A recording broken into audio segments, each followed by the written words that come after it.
Good morning, Stagecraft. Welcome back. Today we're going to be working on just the beginning of getting started on your ground plan for this show. So what we've done so far for your final project, just as a reminder, it's made of 4 parts. The first part is the play analysis, which you've already done. The second part is your sketches, so your drawings, which you are continuing to work on. I've gotten drawings from you guys, and they're looking good. I just want to encourage you to keep drawing.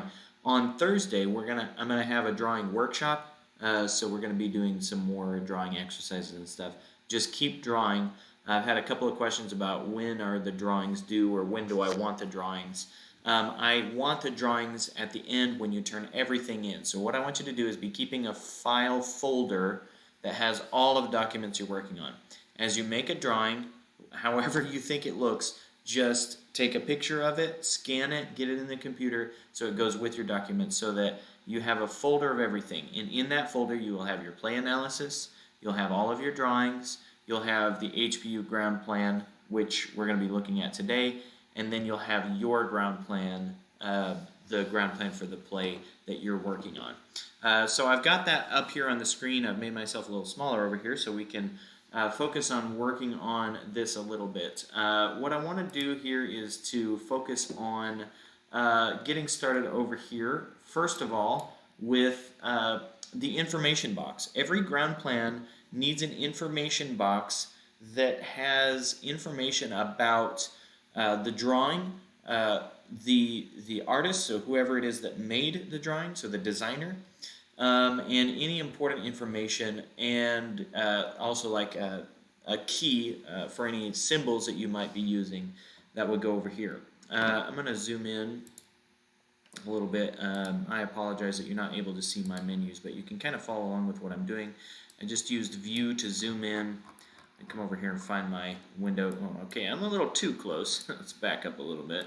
50%, how about that? Okay. So the information that's already here, you'll see it says HPU Theater, half-inch scale, 1 inch equals 2 feet. You can leave that information because that is accurate. This is the HPU Theater, and it is at a half-inch scale. You'll want to put in information. Designer. This is me. You'll put your own name here. Okay? Show.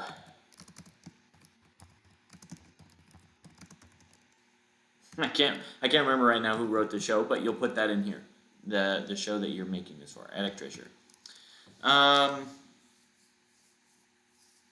Right now, that's the only important information that needs to go in here. There may be some other important information as we go, and you can add that in. I want to.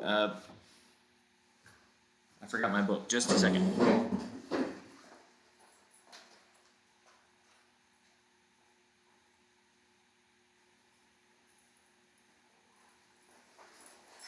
Well, never mind, I don't have it. We'll come back to this later. But I want you to start with getting this information into the key box for the picture. Your name and your show. So this is just a text box, and you can edit it to suit your own needs. Like if you happen to not like this, this font, a lot of designers will pick a particular font that they work with. I'm just right-clicking here, but if I want to go change this to a font that suits my style a little bit better, let's say something like this. I can make my font for this. That's up to you. And like I said, a lot of times designers will put their own personal touch on how their information box looks. Okay, so let's go over here to the drawing itself. I'm going to use View to zoom back out. Let's go to 33%. Okay, and I'm going to kind of focus on the stage here, the stage area. The set for Attic Treasure shouldn't be so large that it extends out onto the wings, at least by my scene design. Now, every designer will look at a play differently, so a scene designer might have the whole play take place just on the apron, who knows, but for my purpose and for most of the drawings that I've been seeing from you, the stage itself is enough space to put a set for the play. I'm going to go to my other window captures just to reference. So what we want to start doing is going from, I'll come back to that in a second, is going from your sketches, right? So the hand drawings that you've been doing, your sketches into a ground plan. How to translate this into this, right? That's what we want to go to. So I need to have a basic idea of size. And a lot of this just comes through experience of knowing and having been on stage. A lot of you have been on stage enough to know that if I was going to put this on stage as a ground plan, this is not a scale drawing right here. I need to have some idea of how big does this need to be, right? If this was a 6 foot by 6 foot square, right, this area here, would that be enough room for this play to take place? Absolutely not. 6 foot by 6 foot is not even close. I would say it needs to be at least twice that. So I would want this platform to be at least 12 feet by 12 feet, right? At least. Do I want it to be square or do I want it to be rectangular? Depending on how much I want action to take place downstage. And also, what makes sense in terms of reality? If this was an attic, right, what makes sense here is that this raised space, if you've ever been in an attic, this raised space would actually be underneath there its own room, like a bedroom with a raised ceiling, right, or a patio area, or porch area, or some room, or a living room area that has a higher ceiling than the rest of the house. That's why it would be raised. And so that would kind of explain that. So what would be a minimum size for a room that would have a raised ceiling? I would say at least 12 by 12. And so I'm gonna just go with 12 by 12 for this platform. So I want to start with getting this rectangular or square shape as a platform onto my drawing. So I'm going to make that window capture go away. Let me reference, I do want to reference real quick this other one that I have up here, this guy. And what you see here is in Blackboard, in course content, I put a file that says Stagecraft symbols, and there's 2 JPEGs in there. This is one, and this is taken, you can find this in the book, in your textbook for the class. You can find some stuff like this. So this just has some basic symbols for things that appear in ground plans. So this line is a flat, right? So that's a heavy line. That would be a 1-point line. This is an archway, right? So if you want an archway, we have a window here with, I can't even read what that says. Let me get this up here where I can see it. Come here.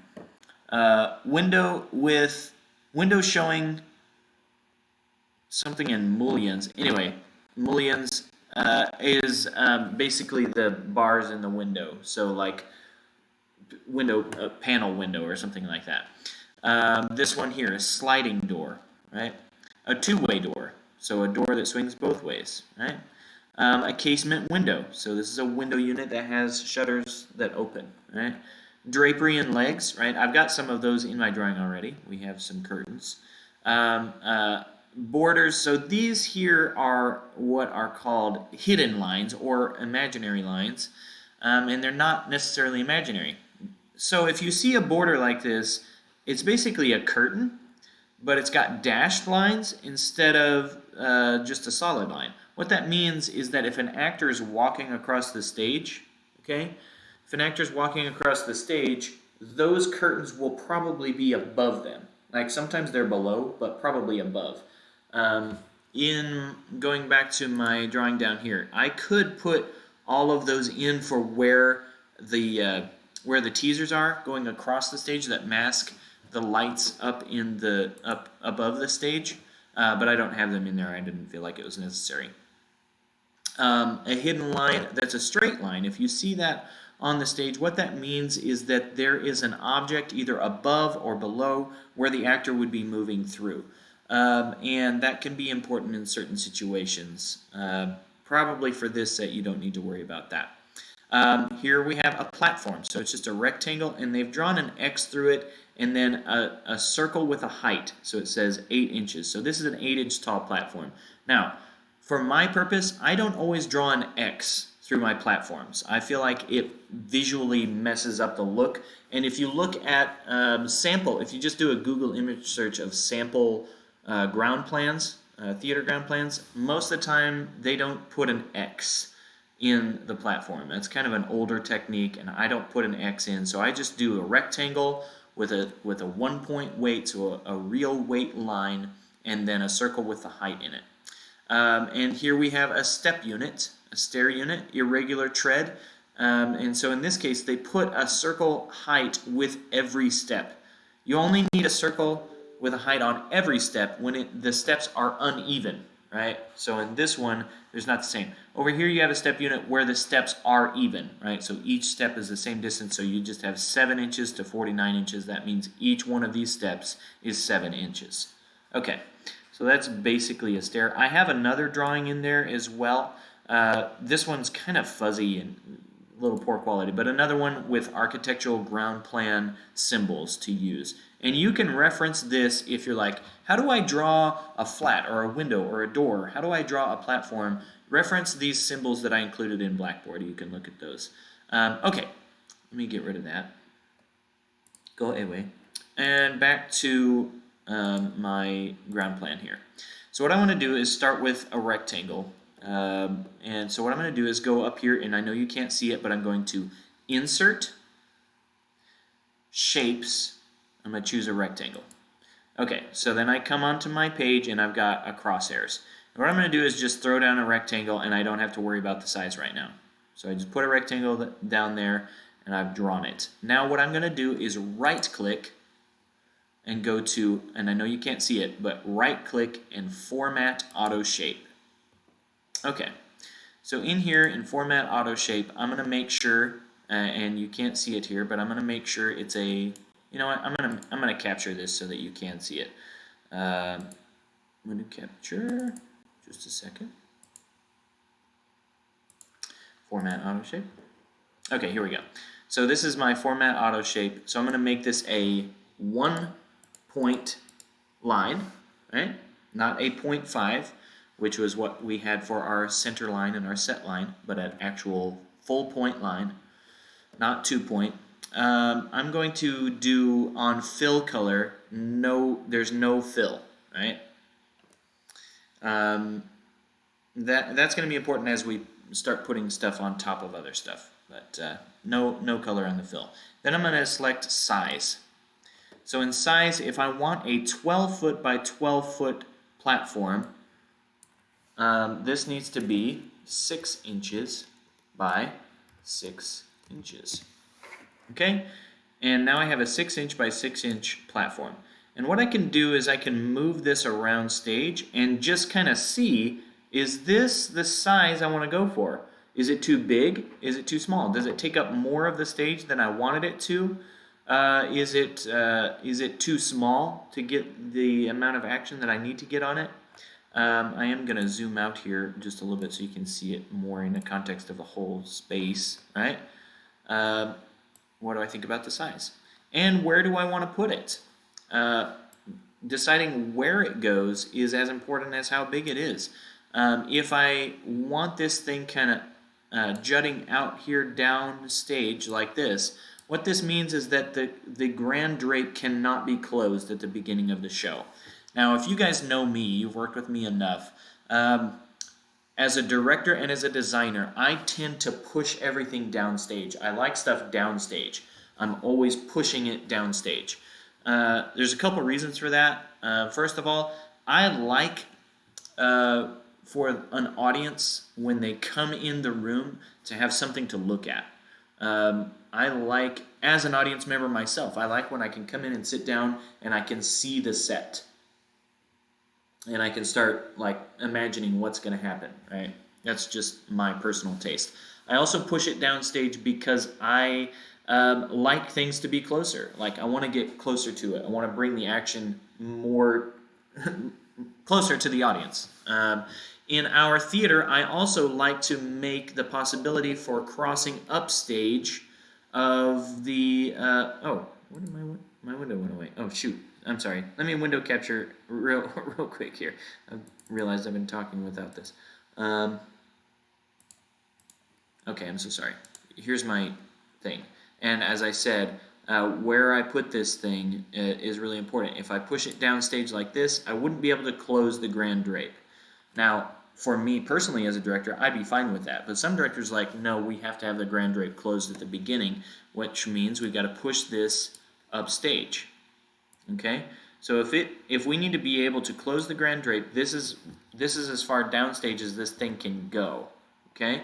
So the question is, as a designer, is there enough room back here for what I need? And I would say yes. Even with this thing pushed all the way up, according to my scene design, I've got a door back here, right? That'll go back here, that'll enter into this space. Yeah. I like this 12-foot size, so I'm going to just leave this here. But let's say I was like, you know what, this is too deep. I need to make it less deep, so a shallower. What I'm going to do is go back into Format Auto Shape to size, and you're not seeing this right now, but I'm gonna change the size of it to 5 inches, which means that so I took an inch off of it, which in real world is 2 feet. So this is now a 12-foot by 10-foot platform, right? So it's a little bit more rectangular and not a square, right? If I like that a little bit better, then I can go with that. So there's my platform, and then I want to decide where I want this to go. If I want the set to be centered, referring back to my drawing here, let me go back to it and get that open. Here we go.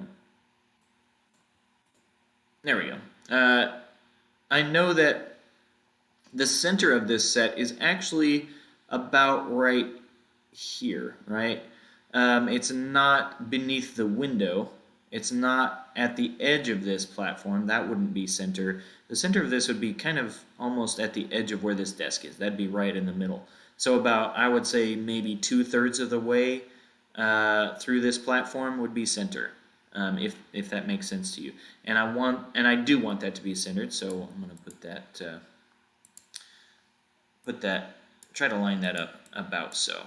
About 2/3. Now I can be exact about it if I want to, but I'm just gonna kind of eyeball it. And I'm gonna push it downstage. Now I do want some action to take place downstage, right? So I've got that little bicycle thing here, and so there's gonna be some area of the attic downstage, and I know I need to have enough space there. So right now I know that the distance from the set line to the edge of the stage here is 6 feet. It's 8 feet over here, which, spoiler alert, if you hadn't done the assignment from last week, I kind of gave away one of the answers. Anyway, this 6 feet from here to here. So if I've pushed it about 1.5 feet or 2 feet downstage, I'm kind of closing that up a little bit. So I want to make sure they have at least 5 feet. So I'm just gonna kind of push it to about there. That looks good to me. I'm just kind of eyeballing it. Okay, so there's my platform. Now what I need to do is label the height of this. Let me go back to my drawing here. Okay, so how tall is this? Okay, 2 feet is the height of the stage. So if you can picture that in your mind, 2 feet is the height of the stage. And that,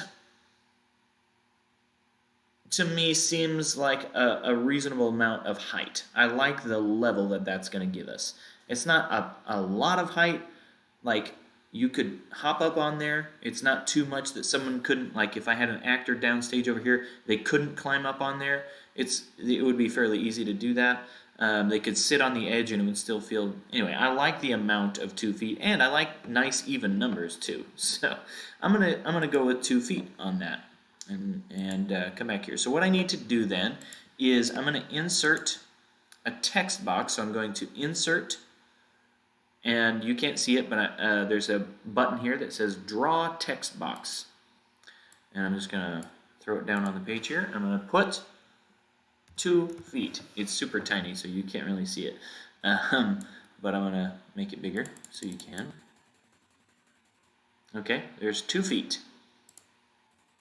It doesn't need to be that big. I'm going to back off a little bit. All right.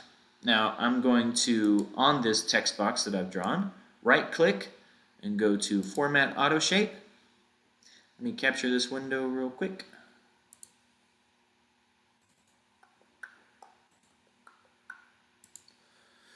Okay.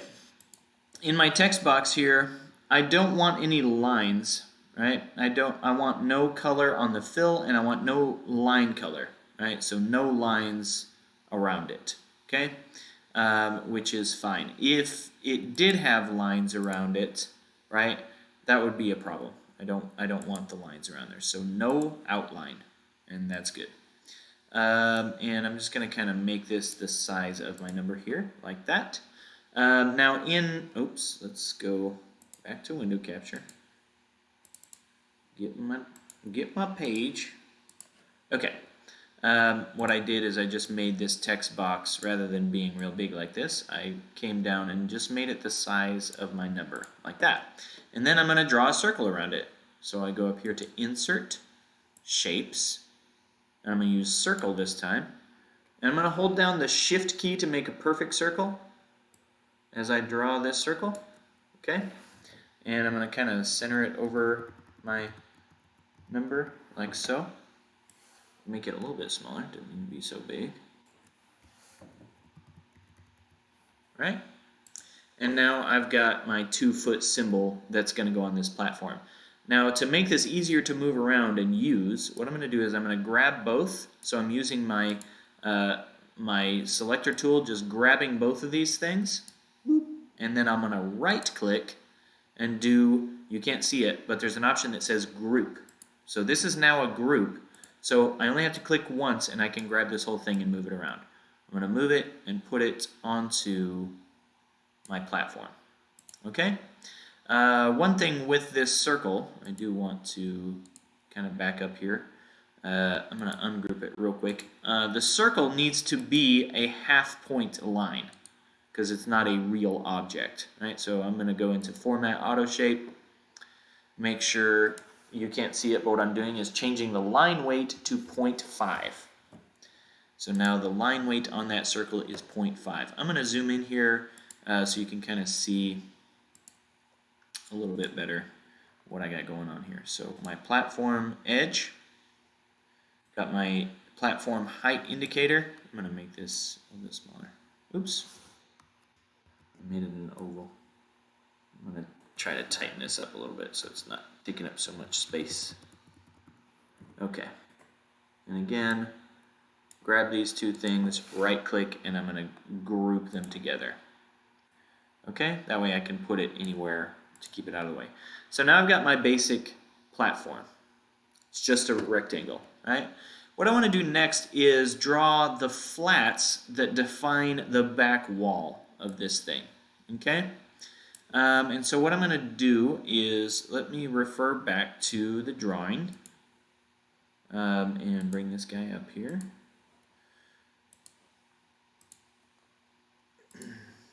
Okay, come here. There we go. So this back wall is what I want to do, this entire flat. Now there's a window in it and there's a door in it, so I'm going to add those later. But first of all, I'm just going to establish a rectangle, a line that shows my flat, okay, of the back wall. Go away, window. And coming back here. So what I need then is a rectangle that starts at this edge and it's going to go past here enough room for a door. Okay, so I'm going to go Insert and I'm going to use rectangle. Now in the symbols that I gave you, a flat a lot of times is just a line. But I like to use a very, very thin rectangle because I think it just helps stand out a little bit better. So I'm going to show you an example. I'm just drawing a very thin rectangle, like so, to be this flat. I'm going to Format Auto Shape, and I'll capture this window on the format so you can see what I do to this thing. Format auto shape, okay. And, okay, so this is a real object, so it needs to be a 1-point line. 1-point line. Okay? I'm going to do no color on the fill, and the line color is black. I'm going to go up to size. Now, on the width, flats are usually in even numbers, right? 1 foot, 2 foot, 3 foot. So I'm probably not going to want like 0.416. If I just went with 10, right, that would be a 20-foot, right, thing of flat. A 20-foot flat. Now, we don't make 20-foot flats, so I would need to break this into sections of usually 5 or 6 feet. Right? Flats are rarely wider than 6 feet. They can be, but they rarely are wider than 6 feet for reasons of construction quality. Okay. So I'm actually going to go with, let's say, 2 6-foot wide flats, and we'll make the whole thing 12 feet. Okay? No, sorry. 2 6-inch wide, and that would make the whole thing 24 feet. No, I'll go with 2 5. So I'm going to make this 5 inches. Sorry for confusing you. So if I put 5 in here, that's going to be 5 inches wide. I can put inch mark there. What that means is I'm making a flat that is 10 feet wide. No, that's too wide. I'm going to break it into 5-foot sections, which would be 2.5 inches. Okay? 2.5 inches would make a 5-foot wide flat. Right? On the height, I like to make, for my flats, like I said, I like a very thin rectangle. I'm just going to go 0.1. Right? Just a nice even 0.1 on that. And here, let me get my window capture back up here. Okay, so here's the flat that I made. Okay? And what I know is that I need to extend this wall beyond here. So how many 5-foot wide flats would I need to get this wall to 20 feet? I need 4 of them. So all I have to do is select this guy, right-click, copy. I was thinking about it. Just copy and paste is what I'm going to do. And then right-click and paste. Okay, so I've got this flat here. I'm going to use my arrow keys to just kind of slide this into place here. Boop. Okay, so there's 2 flats. So we're at 10 feet now. I'm going to paste again. Just Control-V, shortcut. I'm going to use my mouse here. Move this guy over here and then fine-tune him into place. Okay. And the last one.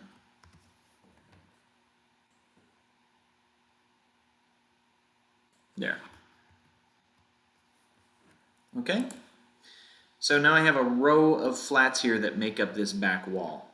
If I hop back over to my drawing real quick, and I hope this is helping to establish the relationship between your drawings and your ground plan. Like the reason why having detailed drawings is important.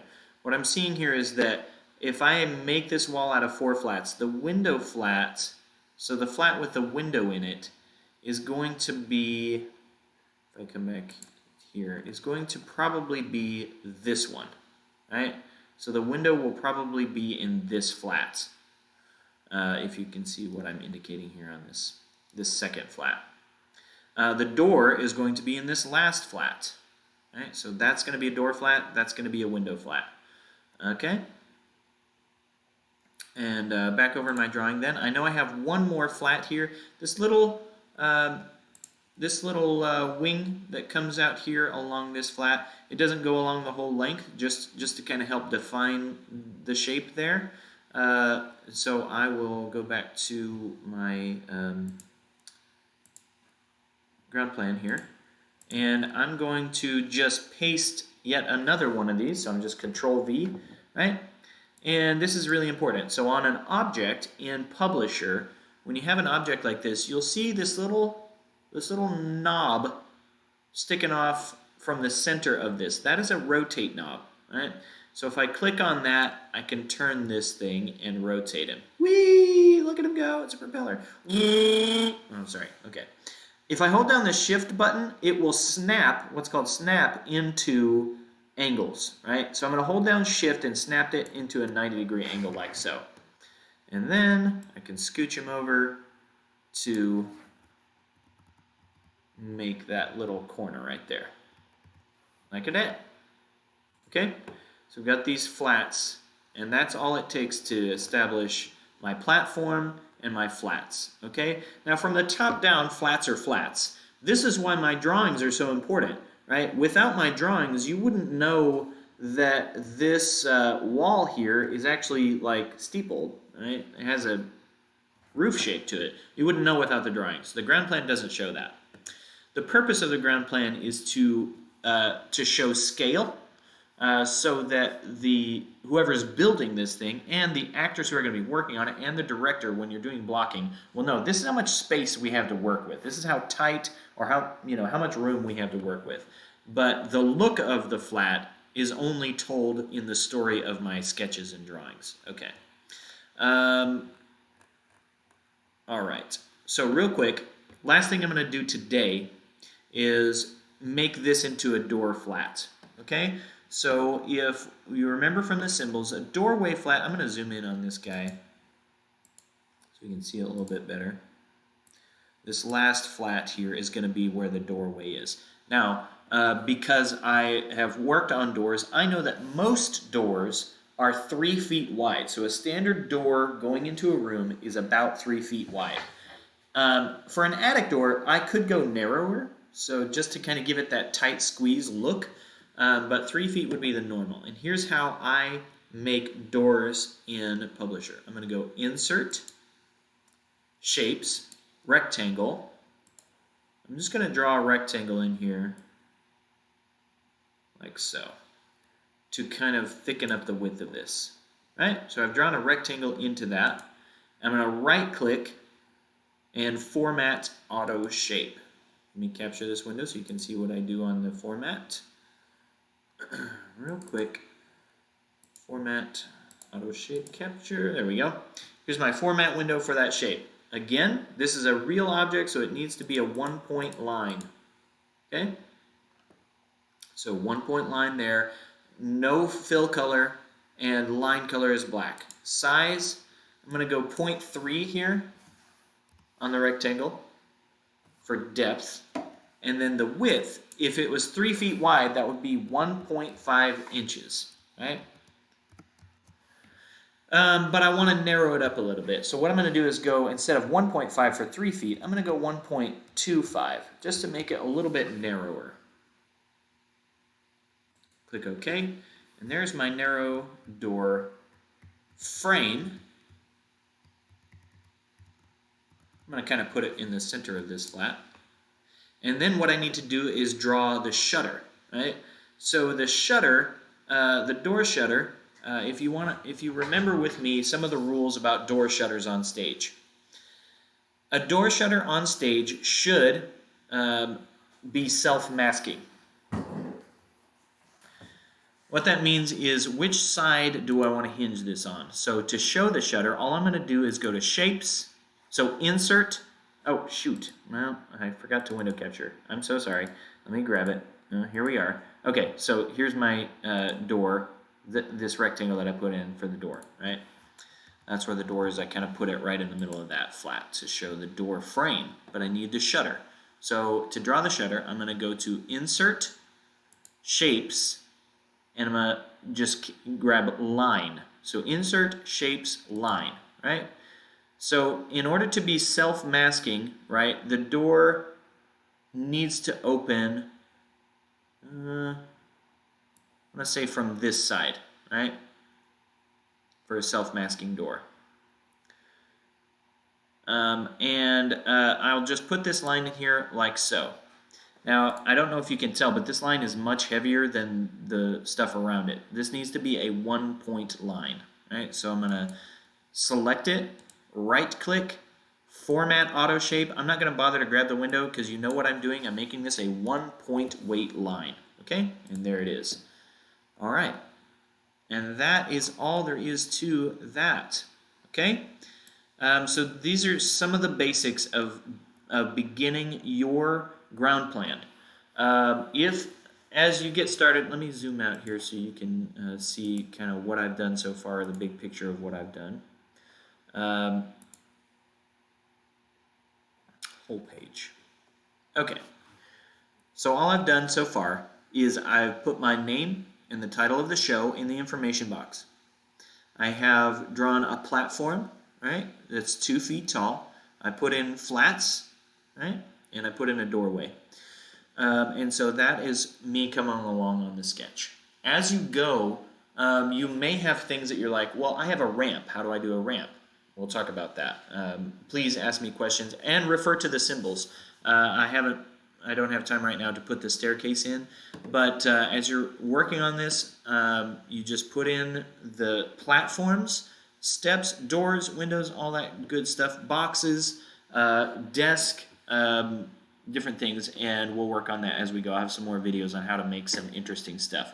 Right now, the last thing, and one of the most important things you need to know how to do is, I've done some work on this. I want to save it, right? So I'm going to go File, Save As, right? Not save, and I know you can't see this, but File, Save As, and I'm going to save it as a different file than the original ground plan, right? So instead of HPU ground plan Stagecraft, put HPU ground plan attic treasure and your name, right? HPU ground plan attic treasure UN. That's what I saved it as. So it's a different document. I'm not saving over the original HPU ground plan. And that's important. I'm sure you guys can handle that just fine. Okay, so these are just some pointers on using Publisher. If you're having problems with it, please let me know. I'd love to help you, and we can get this thing done. Get it going. Once you get going on it, you'll find that it's not that hard to figure it out. And if you need to try to draw something that you don't know how to draw, like a telephone or a Christmas tree, I don't know, just mess around with it. Just figure it out. What would a Christmas tree look like from top down? I think in one of Zeke's drawings, I saw that there's like a Christmas tree in the attic, which I liked. How would that look like from top down? How do you put that in there? Just figure it out. Mess around. And if your sketches are good, when I consult your sketches and your ground plan, I should be able to be like, okay, that's what this thing is. This is this stack of boxes, or this is a trunk over here. It should make sense to me. Okay? Keep up the great work. Keep drawing. On Thursday, we're gonna do some drawing exercises, some extra drawing skills and stuff. I think you'll enjoy it. You need to make sure to have a ruler and pencils and paper for Thursday. All right, guys. Have a great day. I will talk to you later.